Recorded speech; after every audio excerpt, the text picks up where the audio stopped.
Alrighty, to today, 427 kilometers. Should be easy. Should be easy. No heavy traffic. Just get on the road and go. Today, destination is Adelaide.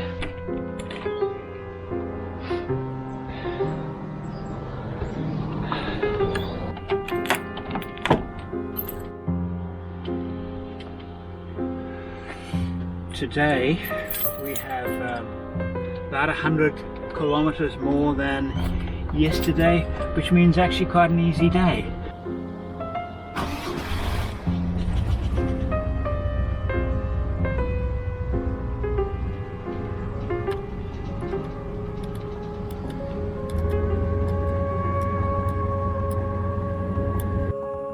What began as a quest to find and purchase, no matter its state, my Range Rover that I sold 30 years ago has led me to this. Sleeping the night, curled on the back seat, to be woken by the Australian bush calls and being reacquainted with the familiar smell of gear oil. This series of videos is that story.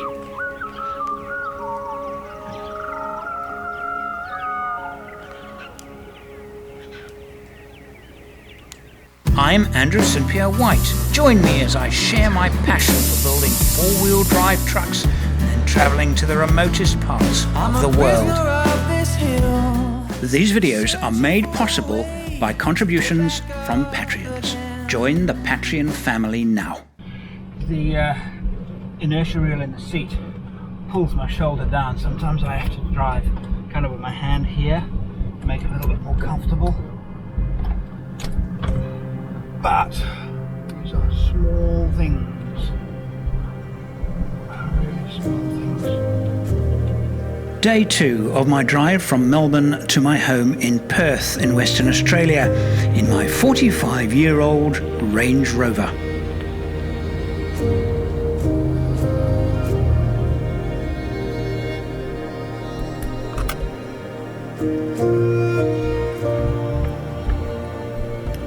Tonight, if all goes well, I have a Patreon meet and greet scheduled for Adelaide this evening. So at 90 kilometers per hour average, excluding my usual stops to tell stories, will mean 4.7 hours behind the wheel. That should be easy. Rain and winds are forecast.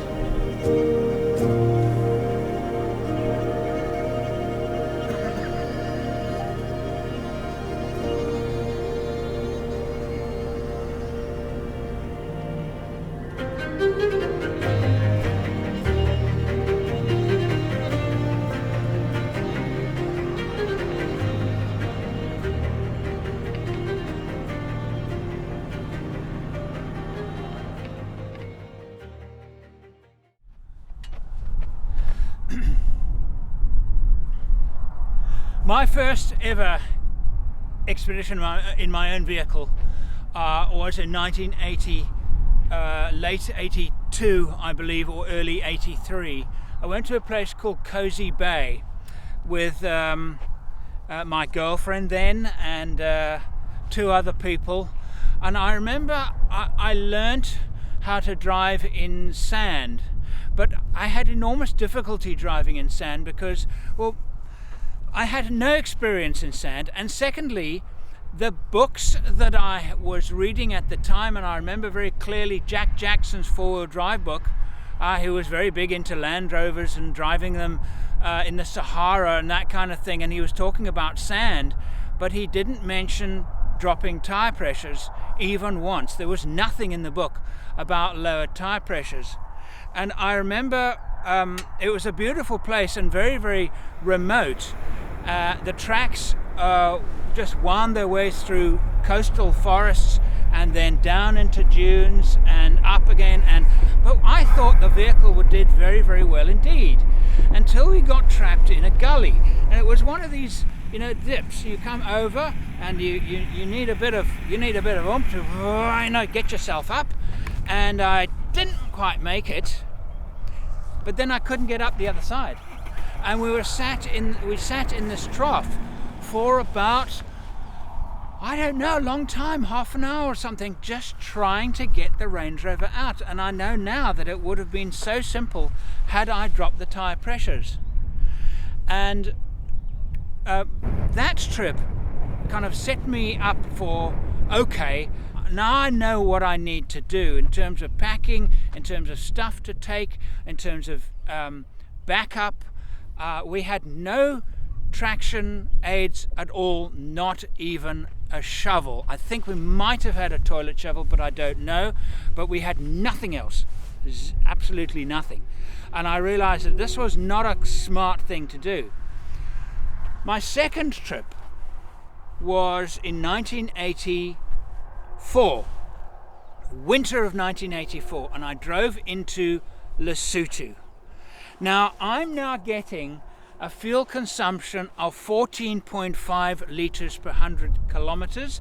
The worst ever I got in my Range Rover was, are you sitting down, 45.5 litres per 100 kilometers. We were in the highlands of Lesotho and it was a lot colder than this. And we camped at the side of the road. The roads basically in Lesotho, you're talking about a very high country. It's actually the country in the world with the highest, lowest point on Earth. It's all very, very mountainous. It's very, very beautiful. And I remember arriving at a place called Tsabaseka, a river crossing. I took some photographs. I wasn't doing video or anything at the time. And we camped in the riverbed, near the riverbed, and then headed up, and we met two Land Rovers coming up opposite way. They were series Land Rovers, two of them. They were white, and he kind of stopped us as we drove past. He kind of waved and, whoa, whoa, told us to stop. And he said, "Are you going into the mountains?" And we said, "Yes." And he said, "Haven't you heard?" "Haven't I heard what?" "The storm's coming." He said, "There is a blanket storm. It is coming through across the entire country. We are running for our lives." He literally used those words. I remember so clearly. We are running for our lives. Seriously?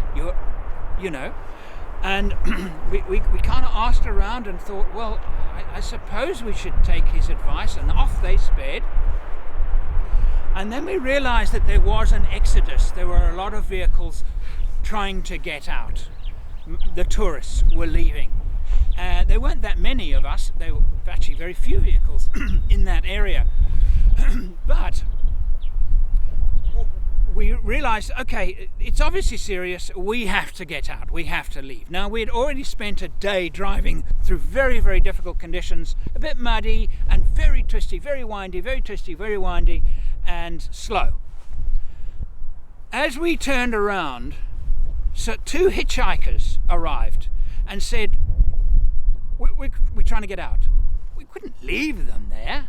So I said, "Now, of course, we'll find room." And we packed their stuff in the back, and they jumped in, and I sat and I closed the door, and my clutch pedal went poof onto the floor. I had no clutch. The rain is starting. I'm going to have to continue this in the car. So these two guys jumped into the Range Rover, and my foot went to the floor. No clutch. And I checked the clutch fluid reservoir, and it was empty.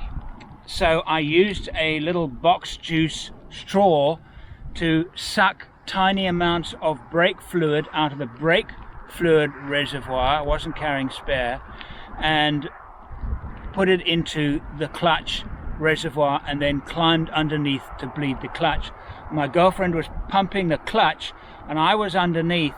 The rain had now turned to sleet, and was hitting me in the side of my head while lying under the car. And it took half an hour or so, and I managed to get the clutch working. By this time, the hitchhikers had decided that we weren't a very good bet, and had climbed into a Mercedes Geländewagen. I decided to film this in the rain because it'll give me more, it'll remind me of what it was like, because it started getting cold. The rain was freezing. I got back in the Range Rover and saw the Gelandenwagen leave and decided to stay behind it. I thought, well, maybe we could support each other because it had now started to snow. And I remember so clearly trying and struggling a bit to keep up with the G-Wagon. He was driving a little faster than I wanted to. It was incredibly slippery. We were probably by then in first or second gear, never into third by that stage, and doing 15 to 20 kilometers an hour. And then I remember at one moment the clouds started moving in, and I started finding it more and more difficult to see, but I couldn't stop. And I was following these two red lights of the G-Wagon and the tail lights, and they were moving around, and I was trying so hard to I was using those lights to show me where the road was. The visibility was that bad. We were in low range, third, fourth, second, back to third, back to fourth, back to second for the entire day. And I remember arriving at the fuel station. The road had started to level out a bit. It was still gravel and it was still snow, but it was just much easier driving. And I arrived at a very small town, and I asked if they had some petrol, and they didn't have any. And so the needle was on empty, and it was getting, the clouds were getting even thicker, and we realized we had to keep going. So I crawled at a very low speed, conserving fuel, and it was probably 40 or 50 k's to the next town, and they did have fuel, and I measured my fuel consumption. It was 45.5 liters per 100 kilometers. We had basically drained the tank doing 80 kilometers. The tank was empty, and we made our way home, and at the border post bumped into the hitchhikers, who climbed out of the Gelandenwagen, and all was okay. And in that particular event, in that particular year, several people actually died. When these storms move across southern Africa, there are massive storms. There's normally not more than one a year. Every now and again, a year will go by where there isn't one. But it's always winter, and they cover virtually the entire subcontinent and plunge it into freezing conditions. And those high mountain areas, they're often cut off for weeks. So there you go. There's my fuel consumption story. And I haven't had breakfast this morning, and there's nowhere to get a brekkie on the road, so I'm going to stop when the rain stops and have some cereal.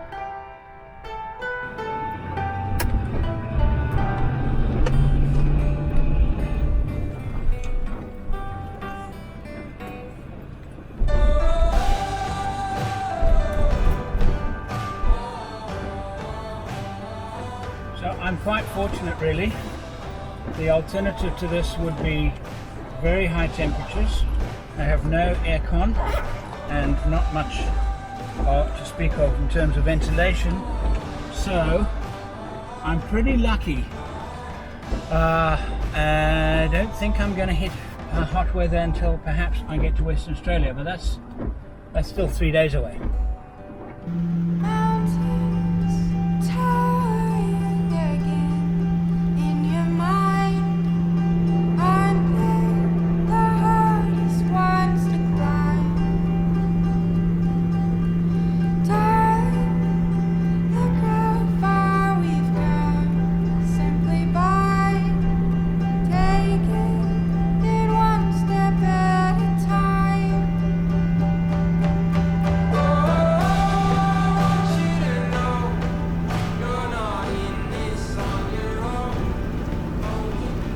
Took some still pictures of the Range Rover this morning with that cloud bank just before it started raining. Boy, the light was beautiful. Oh, yummy, yummy, yummy. Such a thrill to light like that. Pre-store, post-store light. So I stopped at a little small farming town called Keith. Found an open bakery and got myself a bacon egg roll and flat white. Mentally, I've broken the trip into 3 sections. First, Melbourne to Adelaide. It's a spot under 800 kilometres. Then the second trip section, Adelaide to the West Australian border. But there's kind of these mental blocks. And I know the last section is over 1200 from the Western Australia border to my home. So I am about 200 kilometres from Adelaide right now. I'll get there easily by 2 o'clock this afternoon, eat comfortably. Today's been, again, actually a good run. Not that much. I mean, I am slower than I am in, in my Troopy or Dream Tour or whatever in terms of covering distance, but I'm not crawling along. Fuel. Made it to Adelaide. 432 kilometres.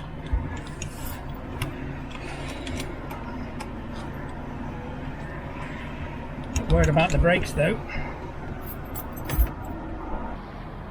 Tomorrow I've got a longer run than today, so I'm going to do all my inspections today while I've got the time.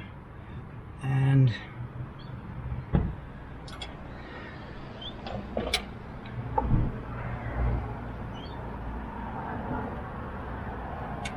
everything's looking good.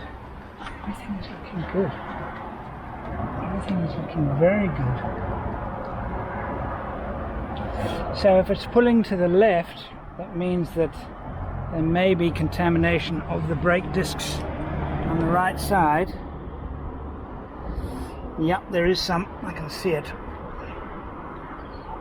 There is some contamination. I can definitely see it. Above the tyre, you can just see it there, and below. I've got to keep an eye on it.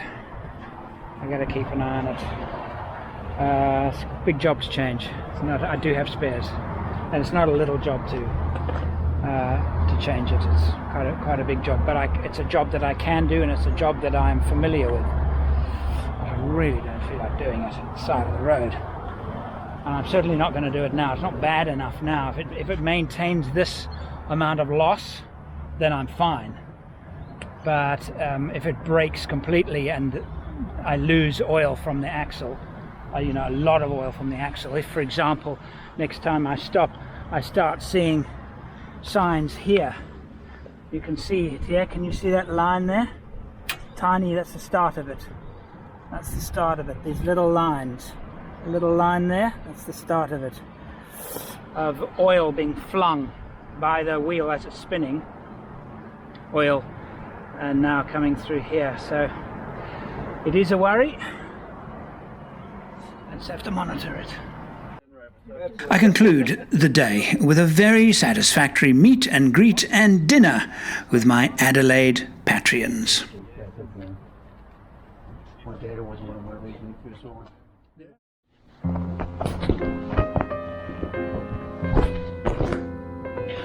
There are few things in life more depressing than a motel or hotel room on your own. So that's why I get up in the morning early to get out of here. Some things have happened and I need to tell you about them before we head off. These videos are made possible by contributions from Patreons. Join the Patreon family now.